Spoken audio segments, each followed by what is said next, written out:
하나님 아버지, 성공을 특권의식이라고 생각하지 않고 복음을 위한 선민의식이라고 여기고 그 선민의식을 갖기 원합니다. 오늘도 말씀하여 주시옵소서. 예수님의 이름으로 기도드립니다. 아멘. 우리가 1만 달란트 탕감받은 것은 특권이 아니라 바로 하나님의 은혜죠. 그것을 특권으로 생각하고 또 죄사함을 돈과 승진의 기회로 삼는다면 그런 선민의식은 복음을 전하는 하나님의 새 일을 절대로 감당할 수가 없습니다. 오늘은 복음을 전하는 선민의식에 대하여 살펴보도록 하겠습니다. 첫째로 복음을 위한 선민의식을 가지려면 이기적인 선민의식을 버려야 합니다. 43절입니다. 베드로가 요빠에 여러 날 있어 시몬이라 하는 무두장이의 집에서 머무니라. 베드로는 요빠에서 병들어 죽었던 여제자를 살려낸 다음에 바로 떠나지 않고 여러 날을 그곳에 그대로 보내고 있죠. 그런데 요빠 그리스도인들은 위대한 능력의 사도를 서로 자기 집으로 데려가려고 아우성을 쳤을 것입니다. 그런데 베드로는 그 좋은 집을 다 마다하고 무두장인 시몬의 집으로 갑니다. 유대인들은 가죽 제조 기술자 무두장이를 최하층 천민으로 여겨서 인간 취급도 하지 않았습니다. 레위기에 보면 무두장이는 죽은 짐승을 다루며 털과 가죽을 만지기 때문에 불결하고 부정한 직업으로 여겼거든요. 그래서 많은 사람에게 더럽다고 멸시당했던 것입니다. 그런데 그런 집에 베드로가 여러 날 머무는 것은 얼마나 놀라운 일인지 모릅니다. 부정한 무두장이의 손에 닿는 모든 것이 부정해지기 때문에 누구도 그 무두장이와 인간관계를 맺거나 사귐을 가지려고 하지 않습니다. 왜냐하면 잘못하다가 그 사람이 손으로 나를 만지면 내가 바로 부정하기 때문이죠. 무두장이 시몬의 집이 해변에 있었다고 말하죠. 이것은 사람들에게 배척당했기 때문에 어쩔 수 없이 사람들이 살지 않는 외딴 바닷가에 집을 짓고 살았다고 볼 수가 있습니다. 그런데 유대인들은 무두장이는 부정하다고 상대하지 않으면서도 무두장이가 만든 가죽 제품은 귀중품으로 다루었습니다. 유대인들이 통으로 입는 이 아주 고가의 그 무명 옷을 그것은 반드시 가죽 혁기로 이렇게 중간에 매야 되거든요. 그런데 무두장이는 부정하다고 여기면서 무두장이가 만든 그 가죽 혁대는 그렇게 고가로 애주중지하니까 얼마나 이것이 이율배반적이고 모순인지 모릅니다. 그러니까 유대인들은 자기 모순에 빠져 있다고 볼 수가 있죠. 베드로가 자신을 모시려는 사람들의 청을 다 뿌리치고 무두장이 집에 머문 것은 유대인들에게는 상상할 수도 없는 일이었다는 것입니다. 사실 베드로는 그때까지 유대인의 관습이나 할례나 율법적인 사고에서 완전하게 자유로운 사람도 아니었죠. 베드로는 지금 자기 모순을 극복하고자 그리스도 안에서 생각과 마음을 고쳐먹고 있는 상태라고 보시면 됩니다. 하나님의 손에 이끌려 끊임없이 자기도 모르는 계속된 여정으로 복음을 전하고 있지만 그러나 하나님께서는 하나님의 목적에 맞게끔 베드로를 조금씩 교정해 나가고 있다는 사실입니다. 유대교 정결법에 의해서 도저히 함께 머물 수 없는 사람이지만 그와 함께 지나게 함으로써 베드로가 점차로 이 의식법의 전통에서 자유로워지도록 하고 있다는 것이죠. 무두장이 역시 하나님의 형상으로 지음받은 하나님의 백성이요 우리가 사랑해야 할 이웃이요 형제라는 겁니다. 베드로가 무두장이 집에서 여러분 무두장이 집이 얼마나 집이 많고 방이 많겠습니까? 방이 한 칸 아니었겠어요? 그래서 같이 자고 쌀을 맞대고 그리고 같이 밥을 먹으면서 같이 침을 튀면서 그 좁은 공간에서 여러 날을 머물러 쓰니까 피할래야 피할 수 없는 그런 공간이었습니다. 그래서 그곳에서 인간의 신분과 직업에 대한 그릇된 계급의식을 깨뜨리는 놀라운 물꼬를 하나님이 트이게 하고자 했던 것일 겁니다. 베드로가 요빠에서 무두장이 시몬의 집에 머물렀다고 사도행전에 아예 기록으로 남긴 이유가 있을 것입니다. 이방인 고넬료의 구원 사건과 관련해서 이 베드로의 생각과 마음의 대전환이 필요하기 때문이죠. 이방인 구원을 위한 첫 단추가 잘 끼워져야 되지 않겠습니까? 지금 이방 세계의 복음의 문이 열리고 곳곳에 교회가 세워지고 성도들이 생겨나고 있습니다. 만약에 유대인 사도들이 이 복음 전파를 선도하거나 주도하지 못한다면 지금은 교회가 세워지는 것 같지만 금방 이단에 넘어지고 혼란에 빠질 것이 뻔하기 때문입니다. 그래서 복음을 전해도 예수님의 사도들이 이 복음 선포에 정확하게 주도해 나가야 한다는 것을 알 수 있습니다. 유대인들이 중심이 되어 복음을 전해야 하는데 그들은 너무나도 아쉽게도 이 그릇된 선민의식 때문에 이방인은 소망이 없고 아예 상종 못할 인간들이라고 생각하고 있었던 것이죠. 세계 온 족속이 유대인으로부터 복음을 받아야 하는데 그 유대인들이 이방인을 싫어하니까 복음 전파가 얼마나 난관에 부딪혔는지 모릅니다. 이 선민의식은 특권을 줬는데도 못 누렸잖아요. 여러분 로마서에 보면 이방 유대인들이 가지고 있는 장점이 9가지나 된다고 8가지 9가지나 된다고 말하고 있는데 그 중에 어떤 것도 자기들 삶에 하나님의 뜻을 실천하는데 누리지 못했던 겁니다. 자신을 위해서 이기적으로 사용하는 데만 사용했던 것이죠. 너희와 우리와는 다르다. 우리는 하나님의 선민이다. 우리만 거룩하다. 너희는 버려진 족속이다. 이렇게만 생각했던 것입니다. 그러나 이 모든 것은 열등감에서 오는 것에 불과합니다. 그런 선민의식은 복음의 방해거리만 될 뿐이죠.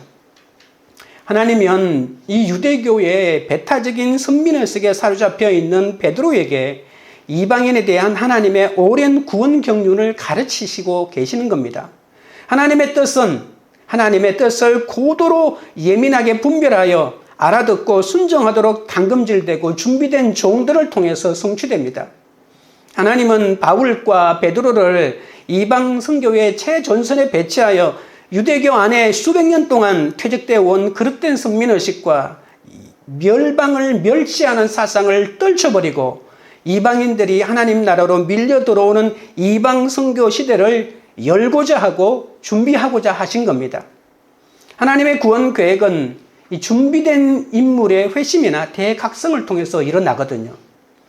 유대인들은 그릇된 선민의식에 사로잡혀 하나님 안에서 지금 새로운 일들이 예수 그리스도를 통하여 구원을 이루고자 하는 새로운 일이 일어나고 있는데도 전혀 이것을 감지하지 못하고 있습니다.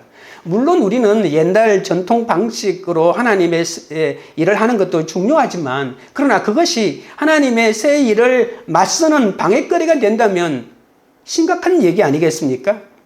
과거 전통에 충실하여 하나님 나라에 충성하는 것도 중요하지만 전통을 새롭게 해석하는 하나님의 새 일을 감지하고 그 새 일에 참여할 수 있도록 새로운 선민의식을 가져야 한다는 것입니다. 하나님은 이스라엘을 선택하여 언약 백성으로 삼으셨지만 만민을 포기하고 방치하시는 것이 절대 아닙니다. 하나님은 아브라함을 갈대아 우르에서 부르실 때도 이스라엘 민족의 구원으로 부르시는 그 순간에도 만민이 아브라함과 그의 후손을 통해 아브라함의 복을 받을 것이라고 하는 그 약속을 결코 잊지 않으신 분이십니다. 적용 질문 드립니다. 여러분의 특권의식은 어디에서 나타납니까? 물질과 부모와 신앙과 학벌과 외모입니까? 둘째는 복음을 위한 선민의식은 이타적인 선민의식이 필요합니다. 1절입니다. 가이사랴에 고넬료라는 사람이 있으니 이달리아 부대라 하는 군대의 백부장이라. 가이사랴는 주전 25년부터 약 10년에 걸쳐 헤롯 대왕이 예루살렘 서북쪽으로 100km 정도 떨어져 있는 이 해안에 세운 대규모 도시입니다. 이스라엘은 국토의 서쪽이 지중해와 맞닿아 있습니다. 그래서 항구 도시가 개발되기 좋은 입지적 조건이 있지만 그러나 너무나도 아쉽게도 해안 지역이 습지로 이루어졌기 때문에 항구가 전혀 발달하지 않았습니다. 변변해봐야 요파 정도밖에 없습니다. 그래서 가이사랴는 인공적으로 조성한 항구 도시입니다. 헤롯 대왕 그 도시에 자신을 유대왕으로 임명해 준 로마 황제의 칭호인 이 카이사랴라고 하는 이름을 붙여서 가이사랴라고 불렀던 것이죠. 헤롯이 새롭게 건축한 많은 건축이 있어서 건축의 메카라고도 할 수가 있습니다. 저도 한 15년 전에 가봤는데 지금도 그곳에 로마의 원형 경기장이 그대로 보존되어 있습니다. 가이사라는 이 팔레스타인 지역에서 로마 제국의 행정 중심 도시로, 또 로마 유대 총독 관저와 집무실이 있었고, 그리고 수많은 로마 사람들이 그곳에서 살았습니다. 가이사라에서는 순수 로마 사람으로만 구성된 황제 직속 신위대인 이달리아 부대가 있었습니다. 여러분, 우리가 예수님이 십자가에 못 박힐 때 못을 받고 채찍질했던 그 로마 병정들은 로마 시민권을 가진 군대가 아니라 그 인근 각지에서 불러 모았던 일종의 약간 돈을 주고 사왔던 그런 용병들입니다. 그래서 그 사람들은 유대인에 대한 안갚음을 하고자 그렇게 격렬하게 했던 것이죠. 그러나 순수 로마 시민권자들로 구성되어 있는 이 황제 친위대는 보통 로마 군대와는 전혀 색깔이 달랐습니다. 로마 총독도 체포할 수 있는 막강한 권한을 가진 그런 군대입니다. 이 군대는 보통 한 600명 정도로 연대를 이루어 있었는데, 이 600명이 모두 100명씩 나누어서 6명의 백부장이 그 군대를 지휘하고 있었습니다. 이 백부장은 그 100명을 다스리는 작전 장교라고 볼 수가 있습니다. 이 고넬료가 바로 이 이달리아 군대의 백부장으로 로마에 뿌리를 둔 금수저 선민이었던 것입니다. 이렇게 대단한 군관이 예수를 믿은 것이야말로 기적 중의 기적이라고 볼 수가 있습니다. 무두장의 시몬이 비록 유대인들로부터는 인감 취급을 받지 못했지만 여러분, 혈통적으로는 유대인입니다. 그러나 고넬료는 아무리 스펙이 좋아도 이방인입니다. 그런데 중요한 것은 이 선민의식에 사로잡혀 있었던 유대인들은 여러분, 이 하층민 취급을 받았던 시몬뿐만이 아니라 이방인들도 신앙적으로 짐승처럼 여겼습니다. 그런데 유대인인 베드로가 이방인 고넬료에게 복음을 전하고 있는 것이죠. 무두장이 시몬의 집에서 오랫동안 가지고 있었던 구습을 타파해 나가면서, 그리고 이방인에게 복음을 전하는 이 새로운 이 복음의 대전환의 시대가 열리고 있다는 것이죠. 예수 그리스도가 이 땅에 오셨습니다. 그래서 복음을 전했습니다. 그러나 복음은 유대인 자신들만의 것이라고 생각했습니다. 그러나 이제 이 복음이 이방인을 위한 하나님의 위대한 계획이 그 속에 있다라고 이렇게 말하고 있고, 그 선두주자로 이 베드로를 세운 겁니다. 주님을 믿는다는 것은 그리스도인답게, 하나님의 자녀답게 생각과 마음을 고쳐먹는 것이죠. 그리스도인들은 이 현재의 자신과 내가 되어야 할 자신이 일치되어야 합니다. 현존과 실존이 하나가 될 때 가장 이상적인 사람이죠. 그런데 내가 되어야 할 실존과 내가 현재 살아가는 나의 현존이 너무나도 다르기 때문에 갈등이 생기고 고통이 생기고 죄가 생기고 어려움이 생기는 겁니다. 그러면 어떻게 할까요? 일치시켜야 되는데 무엇을 버려야 할까요? 성경에 있는 제자가 살아가야 될 그 모든 지침들을 다 버려야 할까요? 하나님을, 말씀을 나에게 맞춰야 할까요? 그렇지 않겠죠. 현재의 생각과 마음을 버리고 내가 되어야 할 존재의 생각과 마음을 지녀야 하지 않겠습니까? 그리스도 안에서 이미 구원을 얻은 하나님의 자녀가 되었기에 그에 걸맞는 생각과 마음으로 살아야 한다는 말입니다. 이렇게 한 사람이 주님 안에서 마음과 생각을 고쳐먹으면 신분을 뛰어넘고 직책과 직업과 학력과 경력과 연령과 국적과 재산과 상관없이 누구든지 예수 그리스도 안에서 일꾼이 될 수 있다는 것입니다. 주님은 그리스도 안에서 생각과 마음을 고쳐먹는 사람을 통해서 친히 세상을 바꿉니다. 아무리 내가 가지고 있는 끝으로 드러난 이 세상의 이력과 신앙의 이력이 화려할지라도 그 생각과 마음이 고쳐지지 않는 사람은 절대로 하나님이 일을 할 수가 없습니다. 주님은 그 사람을 이 병든 세상을 고치는 당신의 도구로 사용하십니다. 그러나 인간은 이기적이고 자기 중심적이기 때문에 생각과 마음을 고쳐먹는 것이 얼마나 어려운 일인지 모릅니다. 그럼 베드로는 어떻게 생각과 마음을 고쳐먹었을까요? 베드로는 자기 생각을 과감 없이 주님 앞에서 쏟아내는 사람으로서 1등이하지 않습니까? 자기 생각을 쏟아내고 그러나 주님이 단호하게 그 생각을 꾸짖으면서 수치를 주면서 사탄은 물러가라고 할 정도로 호된 야단을 치면서 교정해 주었기 때문에 베드로가 이만큼 왔던 것이 아니겠습니까?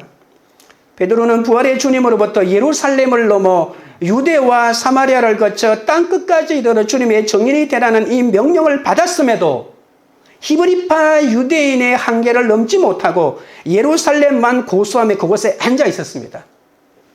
이때 헬라파 유대인인 평신도 빌립이 이방인의 피가 섞였다고 짐승처럼 여기던 북쪽 사마리아 사람들에게 복음을 전하지 않았습니까? 또 남쪽 광야길에서 이방인 에티오피아 내시에게 세례를 베풀고 또 남쪽에서 북쪽 가이사라까지 올라가면서 가는 성읍마다 복음을 전하지 않았습니까? 예수님이 성천하며 명하신 복음 전파가 예루살렘과 유다에 그리고 빌립에 의해서 유대인의 반쯤 피가 섞인 사마리아까지 이르게 되었습니다.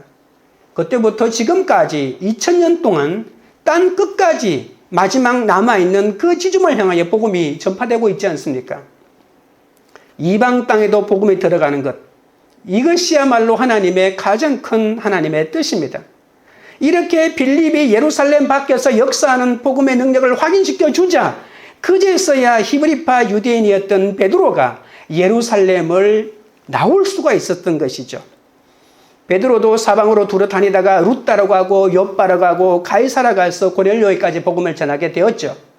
고넬료가 주님을 알기도 전에 빌립과 베드로를 통해 한치의 오차도 없이 치밀하게 역사하시고 이 두 사람이 한 지점에서 만날 수 있도록 기가 막히게 하나님이 세팅해 놓으십니다.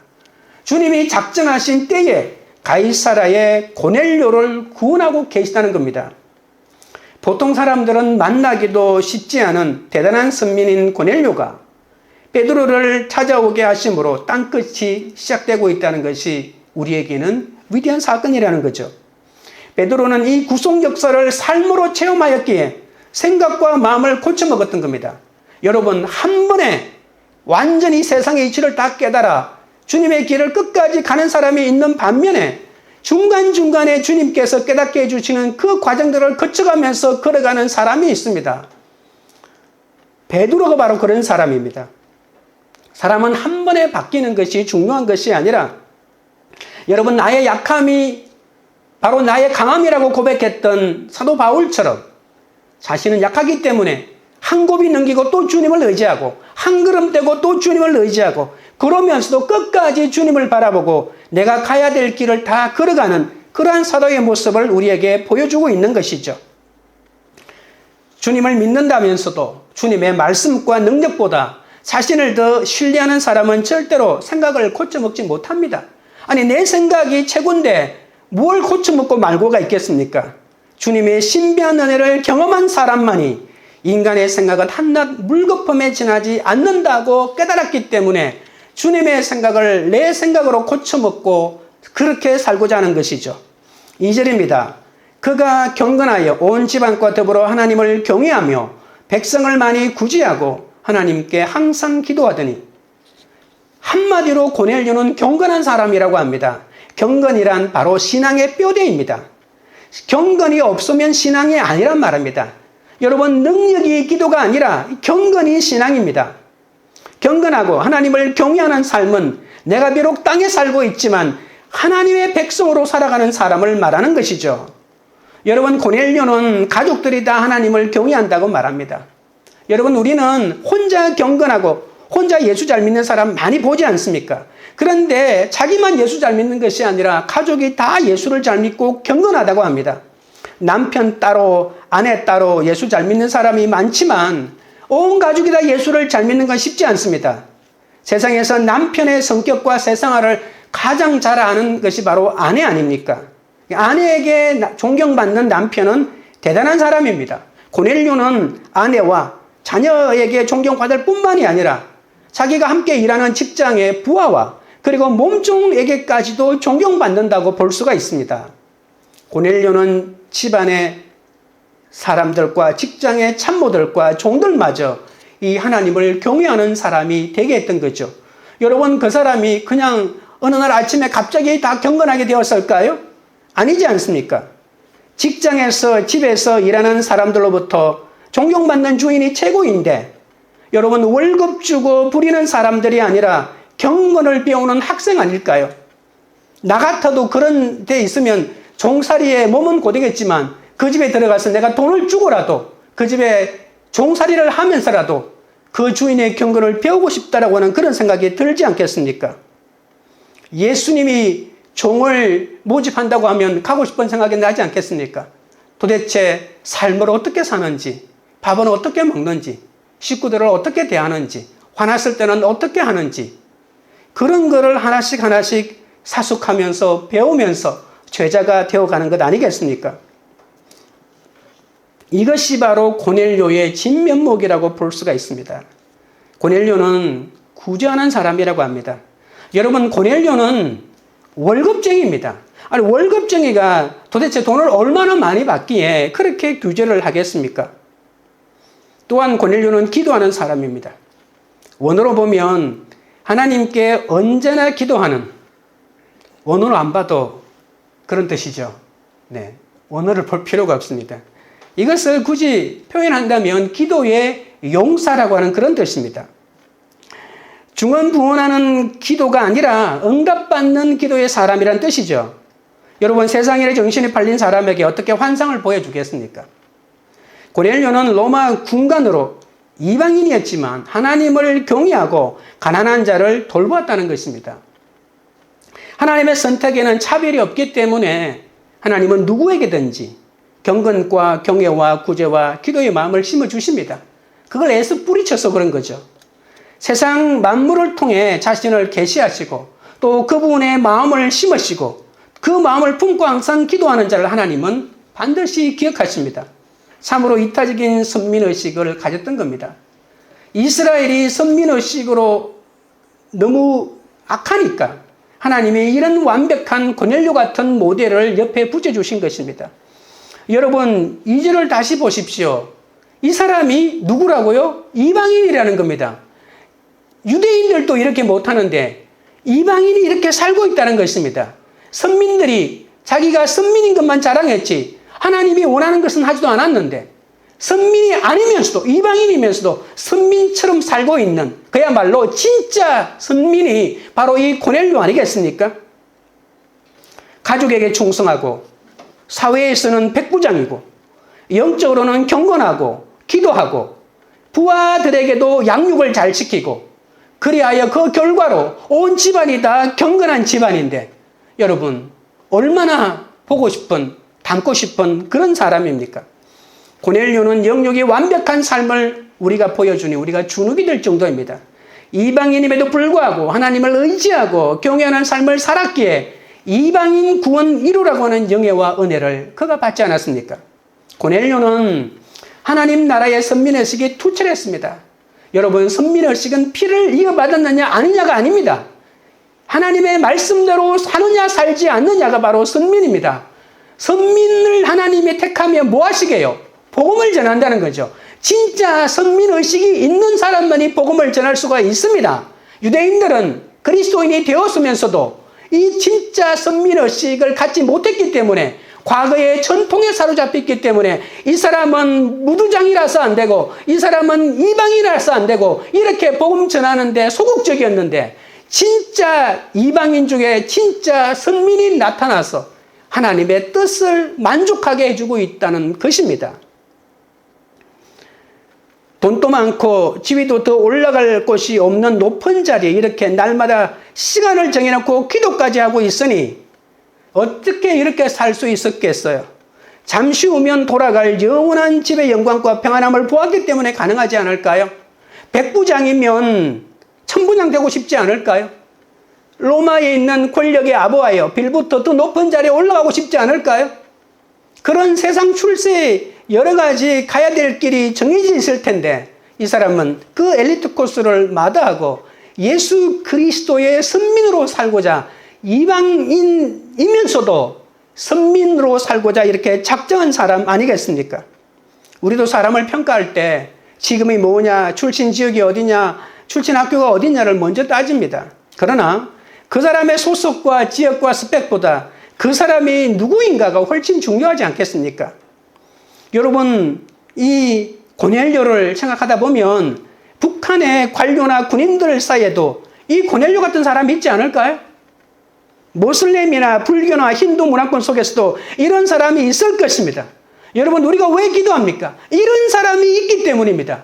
우리가 왜 선교합니까? 이런 사람이 있기 때문입니다.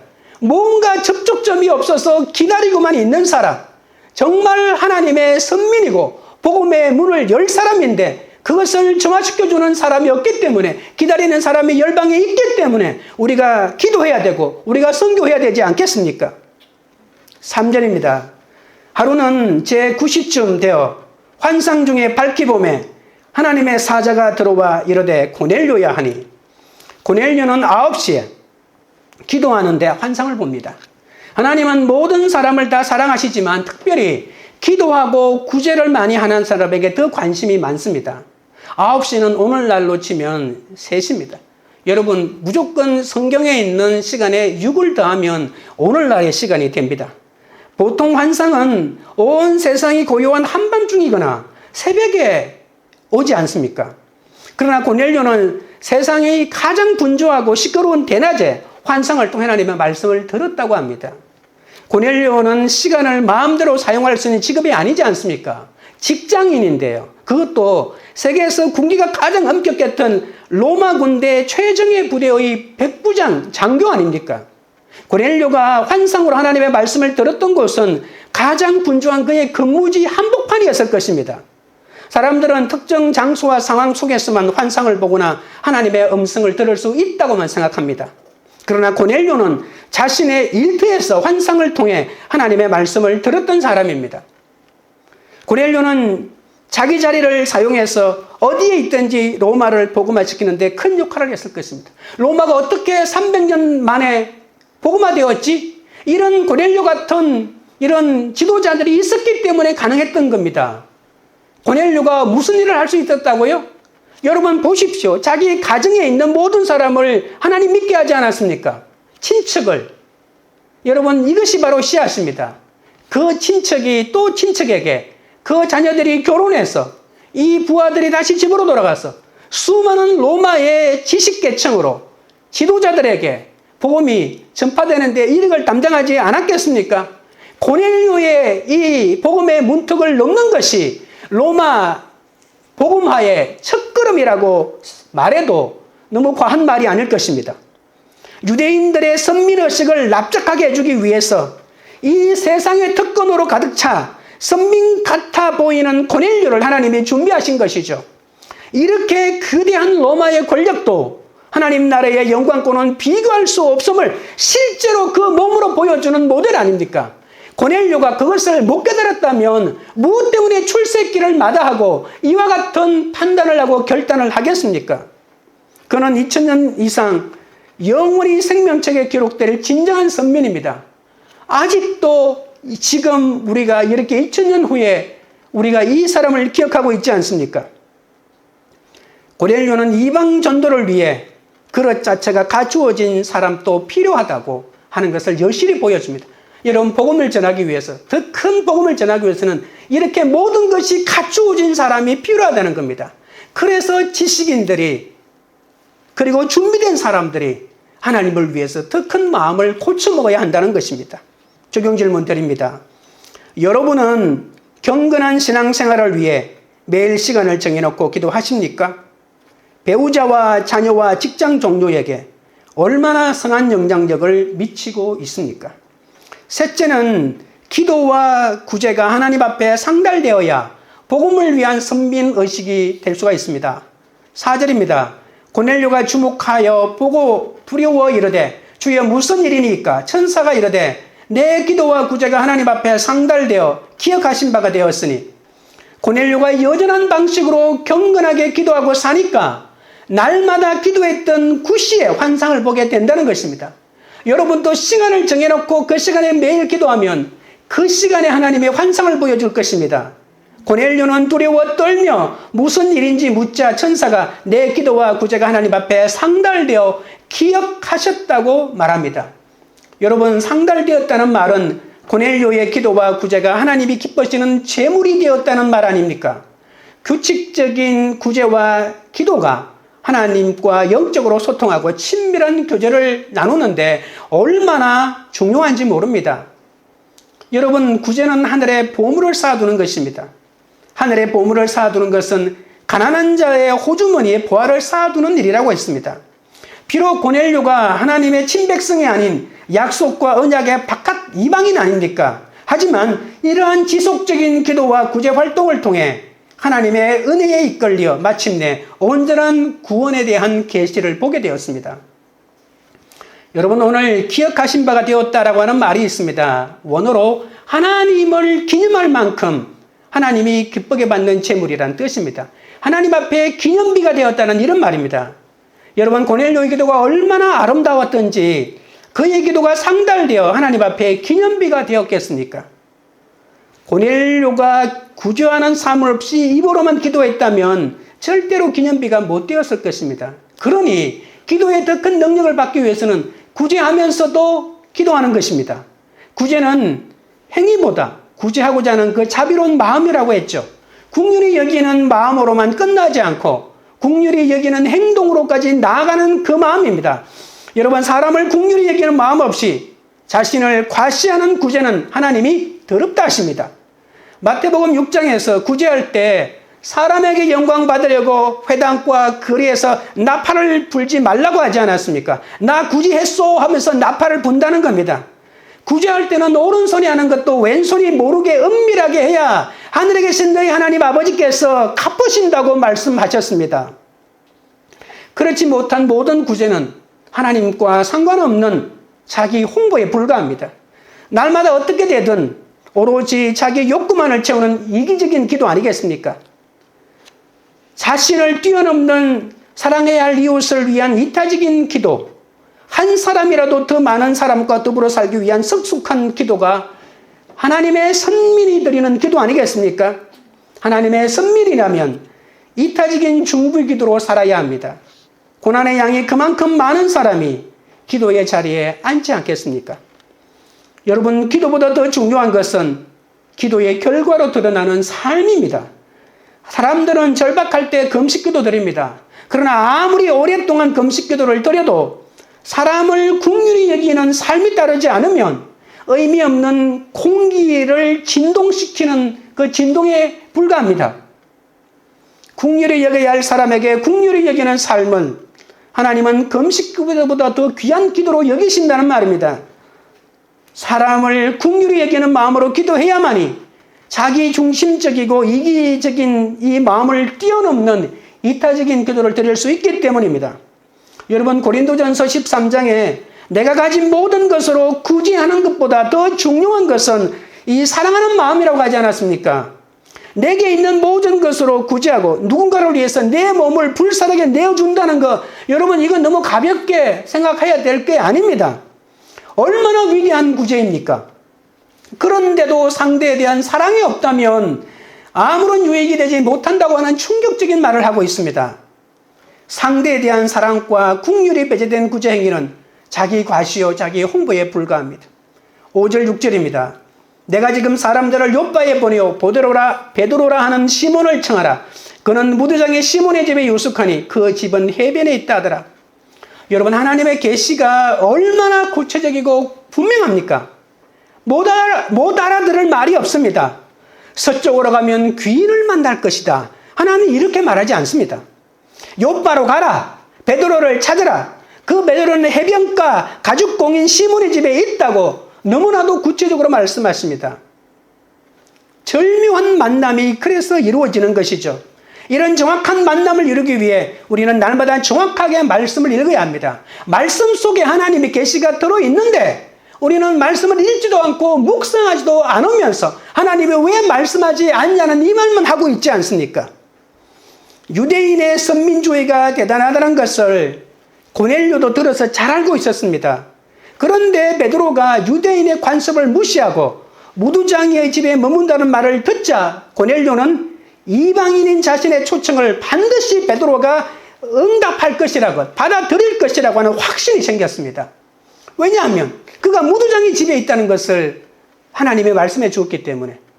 여러분, 하나님의 말씀을 듣고 내가 얼마나 많이 확신을 가지는가는 말씀을 묵상할 때 더 확인해집니다. 유대인 중에서도 유대인인 가장 부잣집에 머물러 있다라고 이렇게 말했으면, 아, 이 사람은 아직도 이방인에 대한 생각이 멀었구나라고 생각하지 않았겠습니까? 그런데 무두장이 집에 있대요. 생각이 깨어난 사람이구나. 유대주의의 한계를 뛰어넘은 사람이구나. 정말 버려야 할 선민주의를 버린 사람이구나. 새로운 이 선민의식을 가진 사람이구나. 이런 확신이 들어서 이런 사람이면 나에게 복음을 전할 수 있고 이런 사람과 함께 하나님의 일을 도모할 수 있다고 생각하지 않았겠습니까? 하나님은 계시하실 때 한쪽만 계시하지 않습니다. 양쪽 다 계시하십니다. 여러분, 이 본문 이후에 10장에 보면 하나님은 베드로에게 나타나셔서 환상을 보여주십니다. 고넬료와 베드로에게 똑같이 환상을 주셔서 한다는 겁니다. 사람을 보냈어요? 우리 주인이 오라고 하던데요? 라고 이렇게 말하면 난 모르겠는데요? 만약에 베드로가 이랬다면 어떻게 되겠습니까? 그렇지 않다는 겁니다. 사울이 다메섹 도상에서 예수님을 만나 눈이 멀었을 때 아나니아를 준비해 두셨지 않았습니까? 에티오피아 내시가 성경을 읽으며 고민할 때도 빌립을 광야로 보내셔서 예수가 그리스도라고 하는 복음을 전하지 않았습니까?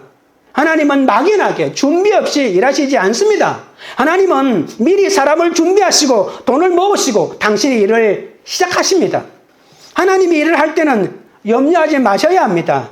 다만 문제는 내가 품은 뜻이 하나님의 뜻이냐 아니냐가 더 중요한 것이지, 하나님의 뜻을 내가 하는데 내가 돈이 없어 망하지 않을까, 내가 도와주는 사람이 망하지 않을까, 이런 염려하지 말라는 겁니다. 정말 하나님의 뜻이라면 하나님은 우리의 인생을 책임져 주십니다. 하나님의 뜻은 열방에게 예수 그리스도의 복음을 전하는 거지 않습니까? 이 하나님의 뜻은 어떻게 되겠습니까? 고넬료의 기도와 구제가 하나님 나라에 상달될 정도로 고넬료가 경건한 사람이기는 했지만 예수 그리스도의 복음을 알지 못합니다. 여러분, 내가 가지고 있는 모든 것, 구설이 스말이라도 꿰어야 보배가 되듯이 여러분, 이 고넬료에게 부족한 단 한 가지, 예수 그리스도를 몰랐던 것입니다. 하나님은 고넬료에게 생명의 복음을 전하기 위해서 51km 떨어진 요바에서 베드로를 데려오라고 한 겁니다. 무두장의 이름과 베드로의 본래 이름이 똑같은 시몬 아닙니까? 재밌지 않습니까? 둘 다 시몬입니다. 시몬 베드로는 원래 이스라엘의 변방 갈릴리에서 고기 잡던 어부였습니다. 당시 예루살렘을 주름잡던 엘리트에 비하면 시몬은 정말 보잘것없는 사람이었습니다. 천민이었습니다. 만약에 시몬이 주님을 만나지 못했더라면 이 갈릴리의 이름 없는 어부로 지금까지 살았을 것입니다. 물론 지금까지는 살 수는 없었죠. 그러나 그는 자신을 찾아오신 주님의 부르심을 듣고 순종하면서 이 이름이 바뀌었죠. 베드로라고 하는 이 반석이라는 베드로, 시몬 베드로가 되었던 것입니다. 여러분, 반석이 된 베드로의 삶은 이렇게 타인으로부터 청함받는 삶이 되었습니다. 루다에서 요바로, 요바에서 가이사라로 청함받는 겁니다. 베드로는 자신의 실력이나 능력으로 일하는 사람이 아닙니다. 여러분, 진짜 실력 있는 사람은 자신의 힘으로 일하는 사람이 아니라 하나님의 힘으로 일하는 사람입니다. 주님의 말씀을 듣고 순종했을 때 주님의 생명과 능력이 그를 통해 역사하는 사람이 진짜 사람입니다. 주님을 믿는다면서도 주님의 말씀을 귀로만 듣고 삶으로 순종하지 않으면 주님과는 아무런 상관없는 인생이 됩니다. 세상 사람에게 청함받는 것도 귀한데 생명과 진리를 전해주는 사람으로 청함받는 삶이 얼마나 귀하겠습니까? 7절, 8절입니다. 마침 말하던 천사가 떠나매 고넬료가 집안 하인 둘과 부하 가운데 경건한 사람 하나를 불러 이 일을 다 이루고 요바로 보내니라.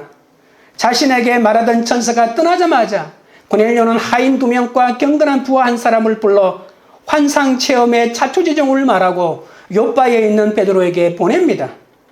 여러분, 고넬료는 베드로를 만난 적도 없고 이름도 처음 들었습니다. 베드로가 요바에 있다는 것도, 해변의 무두장이 집에 유숙한다는 것도 몰랐습니다. 그런데 하나님은 고넬료에게 환상을 통해 이 요바의 베드로를 청하게 하시고 생명의 복음을 접하게 하시는 거죠. 고넬료의 기도의 때가 찼으니 베드로를 영적으로 감흥시켜서 이 고넬료 구원 사역을 주도적으로 이끌도록 하시는 겁니다. 고넬료는 바로 하인 2명과 참모한 사람을 불러 요바로 보낸다고 했죠. 그런데 고넬료가 차출한 참모가 바로 경건한 사람이라고 했습니다. 그 병사도 직속상관인 백부장 고넬료와 함께 이탈리아 부대 소속이니까 이 사람도 로마 시민권자잖아요. 그런데 이 로마 시민권자가 황제 숭배를 하거나 태양신을 숭배하는 자가 아니라 하나님의 사람을 섬긴다는 겁니다. 어떻게 로마 시민이자 군인이 하나님을 섬기는 경건한 사람이 되었을까요? 고넬료의 신앙 인격을 통해 하나님이 살아있음을 알게 되었을 것입니다. 기도와 구제가 말해주는 믿음과 삶이 하나가 되니 고넬료의 삶을 보고 영향을 받지 않을 수가 없었던 것이죠. 하나님의 일은 언제나 기도하는 사람을 지켜서 이루어집니다.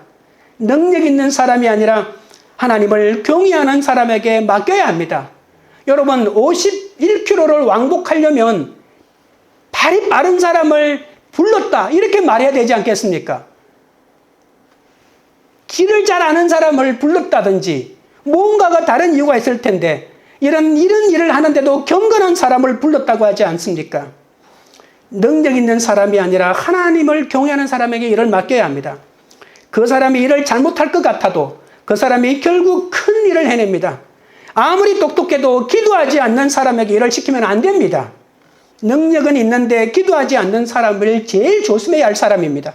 그 사람은 일을 만들어낼 수 있을지는 몰라도 나중에 모든 일을 완전히 한 번에 뒤집어 엎을 사람입니다. 하나님의 일은 기도하는 사람, 경건한 사람들을 통해야만이 열매를 얻을 수가 있는 것이죠. 경건한 사람 곁에 경건한 사람이 모입니다. 거룩한 예복을 입은 제사장들이 예루살렘 성전에서 이 거룩한 예식에 따라 제사를 집례하면 이 경건의 극치를 이루는 것 같아 보입니다. 그러나 주님은 예루살렘 성전을 향하여 강도의 소굴이라고 하셨습니다. 주님 보시기에 경건을 연출하는 제사장들은 수단과 방법을 가리지 않고 자기 사리사욕만을 쫓는 강도의 무리에 지나지 않는다고 하신 것이죠. 경건하다는 원어는 하나님을 잘 예배하고 하나님을 잘 섬기고 하나님의 뜻을 잘 쫓는 사람을 말합니다.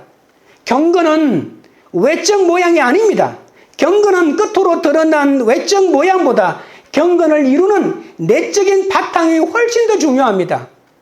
자신과 함께 하시는 하나님에 대한 통찰력이 있어야 합니다. 하나님이 언제 어디서나 우리와 함께 계시다는 것을 알아야 합니다. 우리의 삶 속에 현존하고 계시는 하나님에 대한 통찰력을 지녀야 언제나 한결같이 그 하나님을 잘 섬기며 하나님의 뜻을 쫓지 않겠습니까? 하나님 지금 내 옆에 계시다는 것이 깨달아지지 않는 사람은 내가 혼자 있다고 하나님 안 보신다고 죄를 저지르게 되는 거죠. 그럼 하나님 내 옆에 있다고 믿는다면 내가 어떻게 죄를 지을 수가 있겠습니까? 그러니까 경건한 사람은 바로 이 하나님이 내 옆에 있다는 이 영적인 통찰력을 가진 사람만이 가지고 있는 능력이라고 볼 수가 있습니다. 자신의 삶 속에 현존하시는 하나님을 보고 느끼는데 어떻게 경건하지 않을 수가 있겠습니까? 삶 속에 현존하시는 하나님에 대한 통찰력을 상실할 때는 이 하나님의 현존을 육감적으로만 느끼는 예배당이든지 기도원이든지 이렇게 모든 사람이 예배드리는 그 속에 앉아있으면 하나님의 현존했다, 하나님을 느낀다, 하나님을 통찰한다고 생각하고 있고 혼자 있으면 하나님이 없다고 생각하고 마음대로 죄를 짓는 것입니다. 그러니까 우리가 하나님의 통찰력을 상실해버리면 죄를 짓는 사람으로 떨어질 수밖에 없고 아니면 겉모양만 경건을 추구하는 사람이 되게 마련이라는 것입니다. 디모데후서 3장의 말씀대로 하나님을 믿는 경건의 모양은 있으나 경건의 능력을 부인하는 사람이 될 수밖에 없는 것이죠. 자신의 삶 속에 현존하신 하나님을 아는 통찰력을 배양해야 합니다. 큐티도, 기도도, 신앙훈련도, 성경 공부도 다 경건의 내적 이 바탕을 다지고 키우기 위함입니다. 이 통찰력을 지니지 못할 때 우리의 신앙 연륜이 쌓일수록 우리는 경건의 외적 모양만 지닌 바리새인이 될 것입니다. 주님은 자기 일상의 삶 속에 임해 계십니다. 일상의 삶 속에 임해 계시는 주님에 대한 통찰력을 지닐 때 우리는 주님과 온전한 사귐의 삶을 살 수가 있는 것이죠. 그러니 말씀과 기도를 통해 하나님에 대한 이 통찰력을 날로 배양해 가시기 바랍니다. 하나님을 신뢰하는 사람은 그날 말씀을 묵상함으로 손과 발이 가는 구체적인 적용을 합니다. 이런 사람은 자신이 가야 할 장소, 만나야 할 사람이 있다면 자기 생각을 내려놓고 즉시 하나님의 말씀에 순종합니다. 이런 적용을 위해 다른 사람의 도움이 필요할 때도 있기에 우리는 영적 공동체에 반드시 붙어가야 하는 것이죠. 적용 질문을 드립니다. 나의 기도와 구제는 하나님께 상달되는 기도와 구제입니까? 말씀을 맺겠습니다.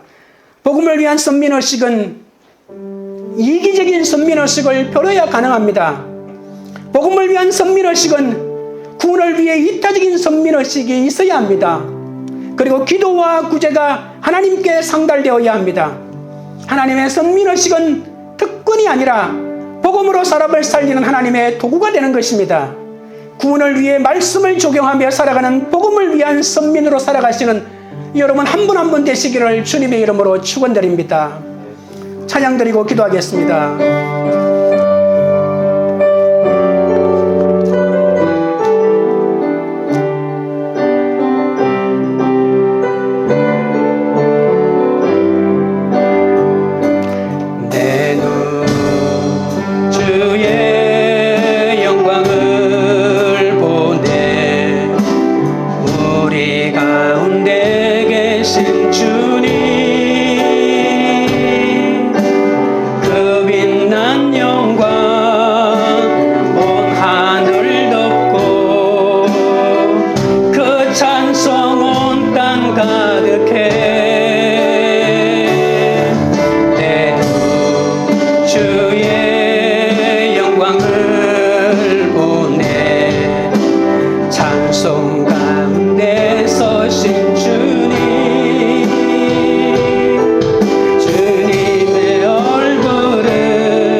주님을 보게 하소서.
여러분 기도하실 때 남들보다 조금만 더 가지고 있으면 특권의식이 나오는 나의 모습을 회개하고 주님의 백성으로 부르심을 받았다면 그 특권의식을 모두 버리게 해달라고 기도하겠습니다. 주님 안에서 이타적인 선민의식을 가지게 해달라고 기도하겠습니다.